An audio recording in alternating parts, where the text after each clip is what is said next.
नमस्कार। आज हम बात करने वाले हैं एक ऐसी किताब के बारे में, एक ऐसी किताब के प्रिंसिपल्स के बारे में जिसे वैल्यू इन्वेस्टिंग की दुनिया में बाइबल का दर्जा दिया जाता है।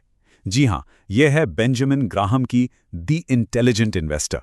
तो चलिए बिना देर किए सीधे इसके कोर आइडियाज को समझते हैं। देखिए, इसे वैल्यू इन्वेस्टिंग की बाइबल यूं ही नहीं कहते। ये सिर्फ एक किताब नहीं है, ये अपने आप में एक पूरी फिलॉसफी है। एक ऐसा गाइड जिसने दुनिया भर के लाखों करोड़ों इन्वेस्टर्स को सही रास्ता दिखाया है। और इसकी अहमियत इतनी ज़्यादा है कि इन्वेस्टिंग की दुनिया में इसे सबसे ऊंचा दर्जा हासिल है। और जानते हैं इसे लिखा किसने है? बेंजामिन ग्राहम ने। और ये कोई और नहीं बल्कि दुनिया के सबसे सक्सेसफुल इन्वेस्टर वॉरेन बफेट के मेंटर थे, उनके गुरु। बफेट तो खुद मानते हैं कि अरे भाई, इस एक किताब ने उनकी जिंदगी बदल दी। तो आज हम ग्राहम के कुछ सबसे जरूरी सिद्धांतों पर एक नजर डालेंगे। हम बात करेंगे कि इन्वेस्टर कितने तरह के होते हैं, मार्केट का असली स्वभाव क्या है, इन्वेस्टिंग का सबसे बड़ा नियम क्या है, मिस्टर मार्केट के मूड्स को कैसे समझें, इन्वेस्टमेंट और स्पेकुलेशन में क्या फर्क है, और आखिर में हम देखेंगे ग्राहम के गोल्डन रूल्स। तो सबसे पहले सिद्धांत पर आते हैं। ग्राहम कहते हैं कि इन्वेस्टिंग में पहला कदम है खुद को पहचानना। उनके हिसाब से निवेशक जो हैं वो मोटे तौर पर दो तरह के होते हैं। एक होते हैं डिफेंसिव और दूसरे होते हैं एंटरप्राइजिंग। अब ये डिफेंसिव इन्वेस्टर कौन है? ये वो है जिसका मेन फोकस अपने कैपिटल को सेफ रखना और एक स्टेडी प्रिडिक्टेबल रिटर्न पाना है। दूसरी तरफ जो एंटरप्राइजिंग इन्वेस्टर है वो थोड़े ज्यादा रिटर्न्स के लिए वेल कैलकुलेटेड रिस्क लेने से नहीं कतराता। ग्राहम ये साफ कहते हैं कि दोनों में से कोई भी रास्ता सही या गलत नहीं है। जरूरी बस ये है कि एक निवेशक अपनी पर्सनैलिटी को समझे और उसके हिसाब से चले। इसका मतलब ये हुआ कि यहां पर सबसे पहला और जरूरी सबक यही है, इन्वेस्टिंग की दुनिया में पहला कदम किसी और की नकल करना नहीं, बल्कि अपनी खुद की पर्सनालिटी और रिस्क लेने की कैपेसिटी को समझना है। यही तो सक्सेसफुल इन्वेस्टिंग की फाउंडेशन है। चलिए अब दूसरे सिद्धांत पर आते हैं।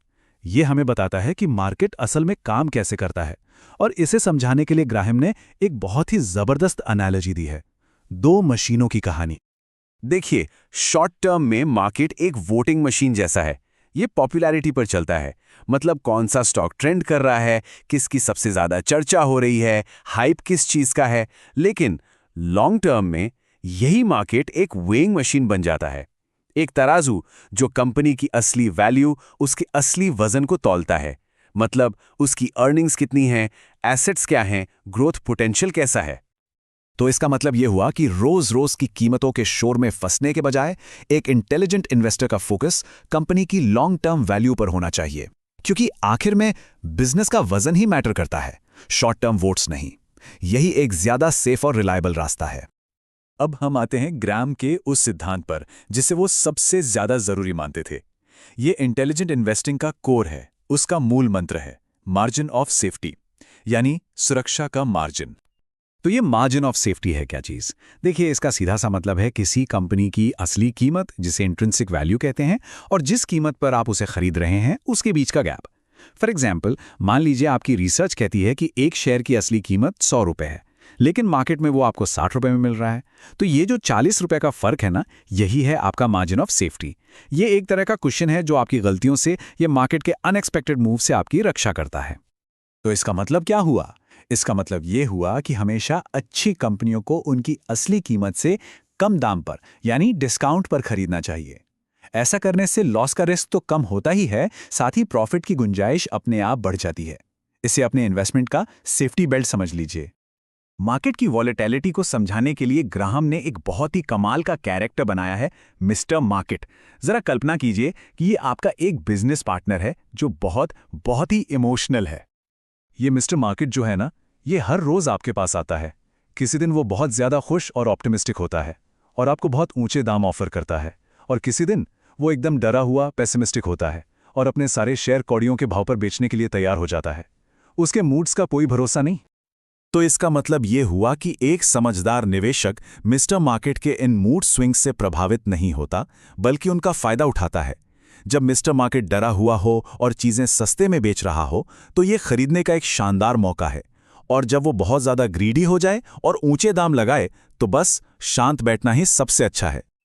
और अब हम आते हैं एक बहुत ही ज़रूरी फ़र्क पर, जिसे समझना ग्राहम के मुताबिक बेहद बेहद ज़रूरी है, और वो है निवेश और सट्टेबाजी, यानी इन्वेस्टमेंट वर्सेस स्पेक्यूलेशन। देखिए, इन्वेस्टमेंट का आधार है सॉलिड रिसर्च और एनालिसिस। इसका लक्ष्य होता है कैपिटल को सुरक्षित रखना और एक सैटिस्फैक्टरी रिटर्न पाना। जबकि दूसरी तरफ स्पेक्यूलेशन वो प्रिडिक्शन करने जैसा है। उसका आधार अफवाहें हैं, ग्रीड है और रातों रात अमीर बनने की सोच है। इसका मतलब बहुत साफ है, सट्टेबाजी को इन्वेस्टमेंट समझने की गलती करना पैसा गंवाने का सबसे तेज और सबसे पक्का तरीका है। एक इंटेलिजेंट इन्वेस्टर हमेशा ये बात साफ साफ जानता है कि वो इन्वेस्ट कर रहा है या फिर सट्टा लगा रहा है। तो चलिए अब इन सभी जबरदस्त विचारों को एक साथ समेटते हैं और ग्राहम के गोल्डन रूल्स पर एक नजर डालते हैं। एक क्विक समरी। ये हैं ग्राहम के वो टाइमलेस रूल्स जो आज भी उतने ही रेलेवेंट हैं जितने 70 साल पहले थे। पहला, हमेशा डीप रिसर्च करें। दूसरा, फालतू का रिस्क ना लें। तीसरा, अपने इमोशंस को कंट्रोल में रखें। चौथा, हमेशा लॉन्ग टर्म सोचें। और सबसे ज़रूरी, हमेशा मार्जिन ऑफ सेफ्टी के साथ ही इन्वेस्ट करें। तो इन सभी सिद्धांतों को समझने के बाद एक सवाल मन में ज़रूर आता है, एक इंटेलिजेंट इन्वेस्टर